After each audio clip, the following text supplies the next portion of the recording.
Tanghali na, bangon na. Aroy Bagong gising ko nga, lala pa nga ako dyan dahil lutang pa. Bago nga simula ng araw, ayan, nasang kakape pa nga ako. Kasi kompleto ang araw pag walang kape. Hilig mo sa kape kaya kanini nervyos.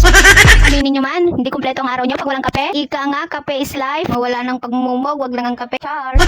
Puro kape na lang, kape ang pinag-uusapan. Bago mapunta nga sa puro kape ang pinag-uusapan, at yan nga na, digpit na nga ako.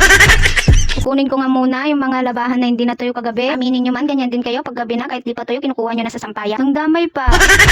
Ayoko kasing nagagabihan yung mga sinampay ko. Char. Naniniwala kasi ako sa sasabi-sabi. Pag nagabihan daw yung sinampay mo, asawain ka na maligno. Kayo ba, naniniwala kayo?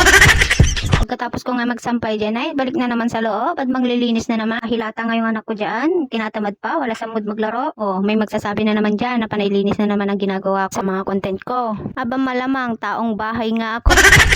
Di malamang, bahay series tayo. Hala, nagalit. Mga tao talaga, ang dami nyong napupunan sa iba, pero sa mga sarili nyo, wala kayong napupunan. Perfect nyo kasi. Madami na akong kilalang ganyan. Hala, nagparinig.